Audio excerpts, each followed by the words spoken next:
people dropped dead all the time. Death was a common occurrence. People were very familiar with it. And also, in terms of investigating suspicious deaths, there was a limit to what you could do. Toxicology was very rudimentary. There was really not much in the way of forensic science. If you were a poor person, they probably didn't think it was worth investigating a lot of the time anyway. It was very easy to get away with murder. And also, crime fiction, which you were very well versed in, is also a very good vehicle for exploring the society of a particular time and place. And we realised quite quickly that it would be foolish not to write a crime novel. But the tricky bit was, we can't then have James Young Simpson suddenly becoming Sherlock Holmes or something like that. That would be completely wrong. So we had to find a way of incorporating all this. And we decided what we needed was for Simpson to be the mentor figure to a young apprentice. And it's the apprentice who ends up doing a lot of investigating a crime that's happening in Edinburgh. That was our way around it.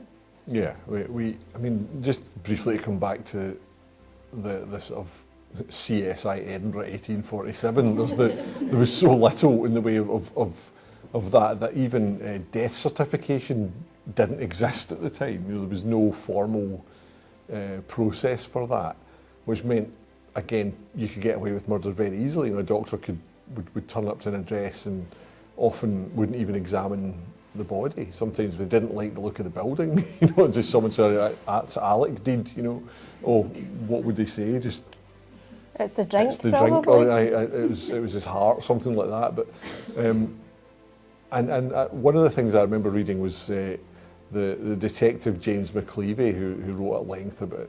He wrote his own memoirs about all his cases, and he told a story about this thief that he'd been after for ages, and he'd never been able to track him down because he'd always on the run. Obviously, had a lot of connections to stay hidden, but McCleavey was very tenacious. And then one day he saw a funeral going past, and the thief's mother said, "You'll no need to chase him anymore, McCleavey. That's him in the coffin." And a couple of weeks later, McCleavey saw him, and the mother had staged a funeral so that McCleavey would think he was dead. You know, so all the possibilities there. You're looking at a whole other world of crime in terms of the crimes that can be committed, the crimes that can be gotten away with, and so we thought, yeah, we can come up with a plot that feels very authentic to the time, rather than just, as I say, something that's just got Victorian wallpaper behind it. Saying that, looking at the amazing wallpaper in here. But we had this notion, we were both fans of the West Wing, and we realised that was kind of key, in that the West Wing ostensibly is about the president, but really it's about the people who have to work for and with the president.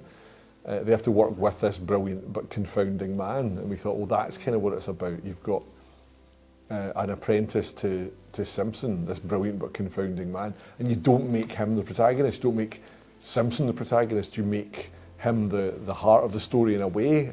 You make him this sort of sounding board, this touchstone for your characters, but he's not to be the focus. So we came up with, you came up initially with an apprentice character. Yes. I kind of based it on a real apprentice. The apprentices used to move into 52 Queen Street and work with Simpson for 6 months to a year. And there was a casebook I found with the name Thomas Cunningham in it. So I started writing about Thomas Cunningham, Simpson's apprentice, and Chris read some of my early efforts and he was like, yeah, this is quite good, but this character is just far too nice. We need to kind of rough him up a bit and change the name. Mm-hmm. Yeah, so I said we're going to call him Will Raven. I thought that sounded dark and mysterious. And so Will Raven he has been ever since. And yeah, I gave him far more of a kind of, made him far more morally questionable and flawed. But we realised in a world that was very much about doctors ministering to women, the world of obstetrics, that we needed to have a woman at the heart of it as well. Yeah, in order to balance it up so it wasn't all kind of very male-dominated, even though society was male-dominated, we wanted to have a female protagonist And the idea for our female protagonist, Sarah, came from a story I read in one of the many biographies written about Simpson, about a day when a very well-to-do lady came to 52 Queen Street and knocked the door, and the housemaid answered, and a very well-to-do lady said, I'd like to see Dr. Simpson. And the housemaid said, well, there's already too many patients waiting, you'd be better coming back another day. And the lady didn't like being spoken to this way, and she just said, take my name, Dr. Simpson knows me. And the housemaid said, Madam, Dr. Simpson knows the Queen, and shut the door on her. And I just found this a very amusing little anecdote, and I told Chris about it, and he said, well, we don't know if it was true or not, if it was like an apocryphal story, but say it was true. What possessed the housemaid to do something quite so, well, I guess silly, really? And we started talking about it, and we thought, well, maybe she just was a bit harassed and maybe not that bright and didn't really think about the consequences of what she was going to do.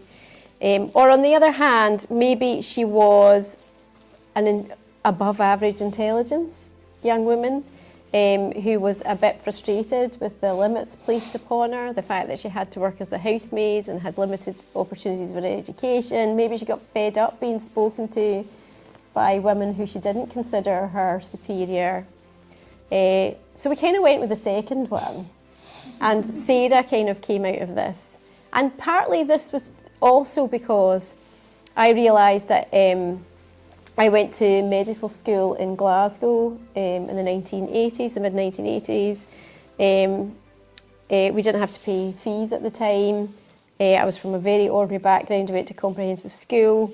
It was just thinking that if I had been born in the 19th century instead of the 20th century, then I wouldn't have gone to university. Well, you couldn't as a woman back then.